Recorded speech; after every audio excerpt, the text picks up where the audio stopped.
Corrigé du TP, modélisation des impacts environnementaux des agrosystèmes. Problématique, comment modifier les pratiques agricoles pour limiter les intrants tout en conservant des rendements agricoles suffisants. On se propose, à l'aide du recours à des modélisations, en utilisant le logiciel et du modèle, de rechercher des pratiques agricoles qui permettraient de limiter les intrants tout en conservant un rendement agricole suffisant, et ceci dans une culture de blé. La première modélisation s'intéressait au blé de Redon.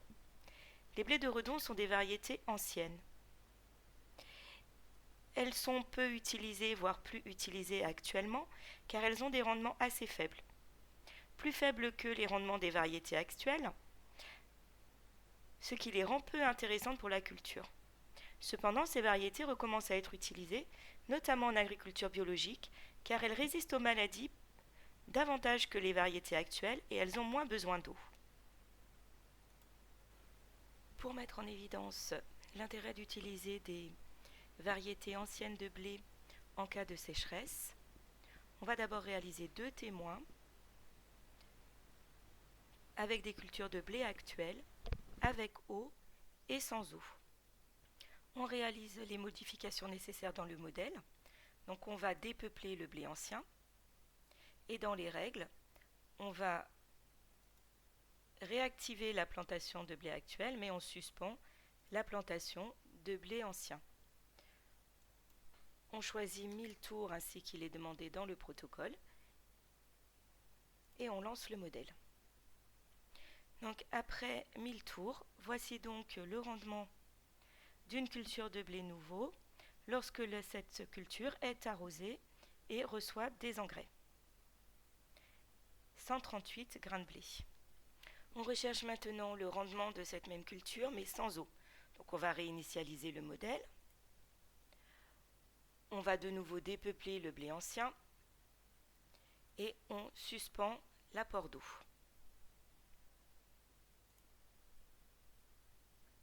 Sans eau, dans notre culture de blé actuelle, le rendement est de 51. On recherche maintenant le rendement d'une culture de blé ancien, sans eau, donc on réinitialise le modèle. Cette fois, on va dépeupler le blé actuel pour ne garder que le blé ancien. On va suspendre la règle plantation de blé actuel. On va réactiver la règle plantation de blé ancien. On maintient bien sans eau, donc suspension de la règle apport d'eau, et on lance le modèle. Dans ce cas donc d'une culture de blé ancien sans eau, le rendement est de 83. On pouvait ainsi compléter le schéma des résultats en utilisant les légendes proposées, donc des petites croix pour les engrais et des petits points pour de l'eau. Donc le blé nouveau, le témoin avec eau et avec engrais, ici, un rendement de 138, et le témoin sans eau, mais avec engrais, un rendement de 51. Pour le blé de Redon, donc un rendement de 83 lorsqu'il n'y a pas d'eau. On constate donc que le rendement est meilleur pour les variétés actuelles lorsque les cultures peuvent être arrosées. En revanche, en absence d'eau, le rendement est meilleur pour les cultures de blé ancien. Ainsi, en climat aride, on conseillera de cultiver des variétés anciennes qui sont peu exigeantes en eau, même si leur rendement est plus faible. Deuxième modélisation, la culture des févroles. Donc les févroles sont des légumineuses. On a vu que les légumineuses établissent avec les bactéries rhizobium des symbioses. Dans cette relation à bénéfice réciproque, les bactéries apportent aux plantes de l'azote. Ainsi, non seulement les févroles n'ont pas besoin d'engrais, mais en plus elles vont enrichir le sol en azote disponible pour les autres plantes. On cherche à montrer par la modélisation que la culture des févroles peut être une alternative à l'utilisation d'engrais. Pour montrer l'intérêt de la culture de légumineuses en remplacement des engrais, on utilise le fichier G1-G3. On charge le modèle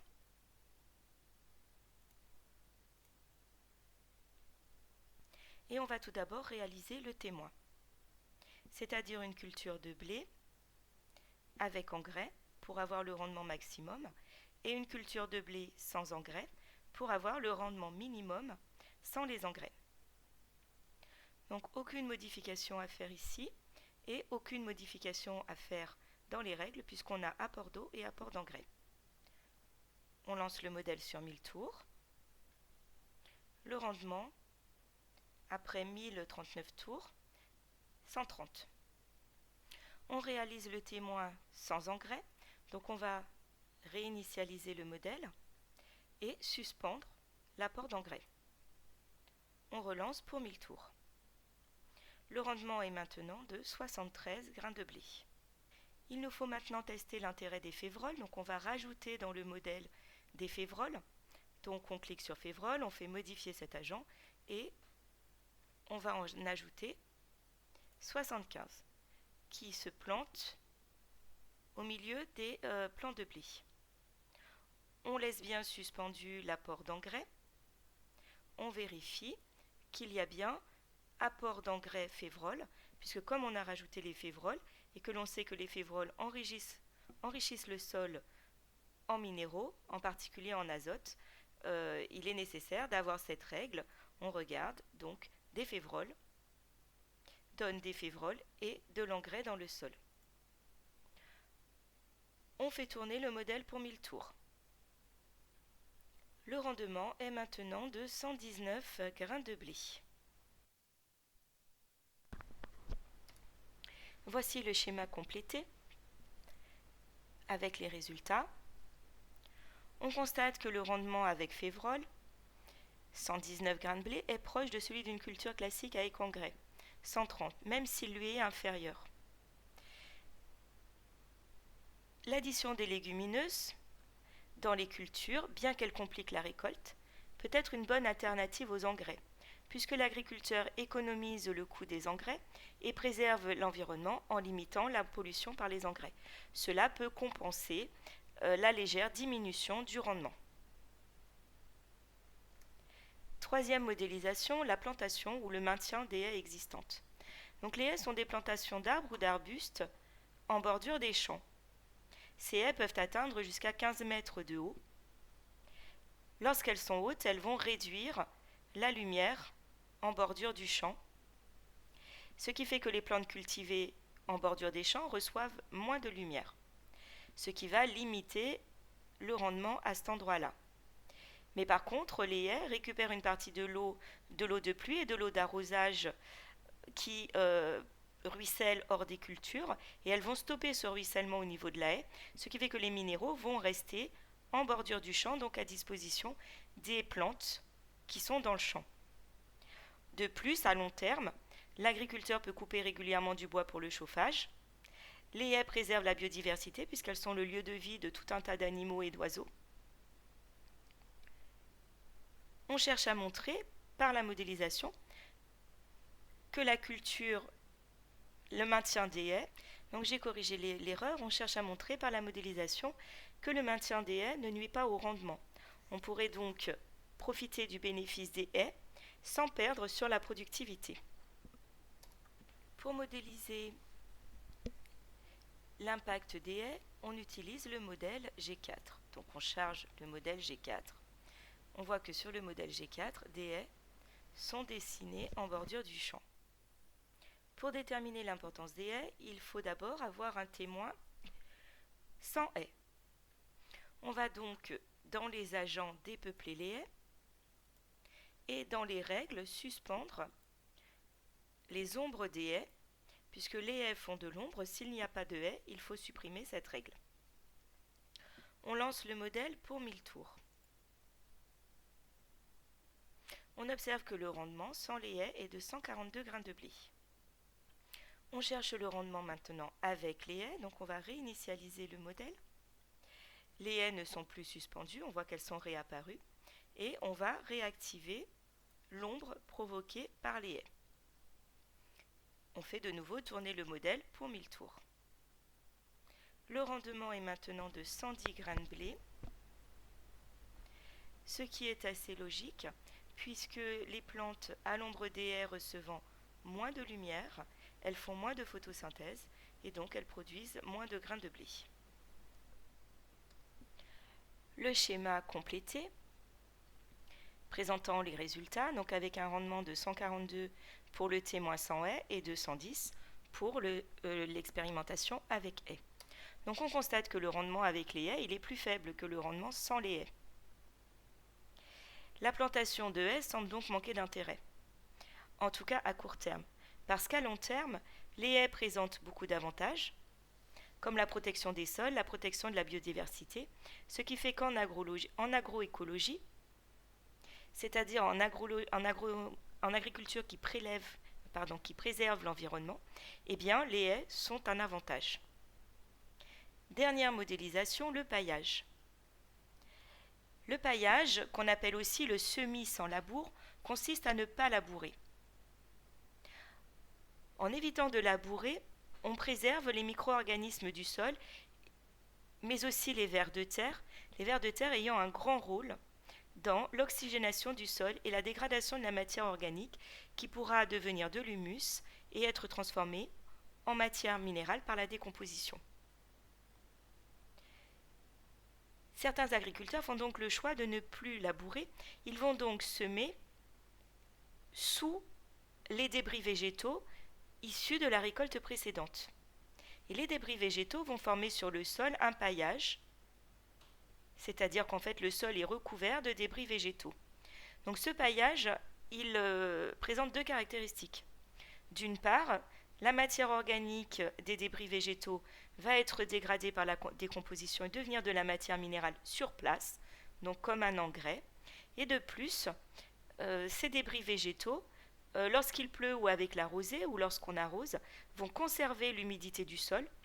Le sol va moins se dessécher et il va empêcher le développement des mauvaises herbes puisque placées sous les débris végétaux, elles reçoivent ces mauvaises herbes moins de lumière et donc elles se développent moins. En revanche, le paillage nécessite un outillage particulier puisqu'il faut pouvoir aller semer sous les débris végétaux. Donc on ne peut pas utiliser les tracteurs habituels. On cherche à montrer par la modélisation l'intérêt de cette méthode de semis sans labour. Pour modéliser l'intérêt du paillage dans les cultures, on utilise le modèle G5, toujours sur une culture de grains de blé, blanc de blé. On nous dit que la pratique du paillage favorise l'enrichissement du sol par la formation d'humus et la dégradation de la matière organique en matière minérale au niveau du champ. On va donc réaliser un témoin sans paillage, avec ou sans engrais. Donc dans le témoin, il ne s'agit pas de mettre un paillage, donc on a suspendu les règles conservation de l'eau liée au paillage ou l'apport d'engrais lié au paillage. On a apport d'eau, apport d'engrais dans une culture normale. On lance le modèle pour 1000 tours. Le rendement témoin est de 110. On réalise maintenant le témoin sans eau, donc on réinitialise le modèle et sans engrais, et on va donc suspendre l'apport d'engrais. On lance le modèle pour 1000 tours. Le rendement est de 95. Il s'agit maintenant de mettre en évidence l'intérêt du paillage. Donc on réinitialise le modèle et on va réactiver la règle de la conservation de l'eau en surface liée au paillage et de l'apport d'engrais lié au paillage. On laisse suspendu l'apport d'engrais par l'agriculteur. On lance le modèle pour 1000 tours. Le rendement que l'on obtient est 142. Donc le schéma des résultats. Donc le témoin avec engrais 110, sans engrais 95 de rendement et le paillage 142. Donc on constate que le rendement avec paillage est toujours plus élevé que le rendement de la culture classique avec labour, que l'on mette des engrais ou que l'on n'en mette pas. En maintenant de la matière organique dans l'agrosystème, le semis sans labour va enrichir le sol en matière minérale. De plus, en maintenant l'eau sur place, on augmente l'apport en eau, ce qui améliore aussi le rendement. En conclusion, le semis sans labour permet d'avoir de meilleurs rendements que le semis avec labour. On peut maintenant répondre à la problématique. Effectivement, certaines techniques de culture permettent de limiter les intrants tout en maintenant des rendements agricoles élevés, comme par exemple l'association de légumineuses aux cultures ou le semis sans labour.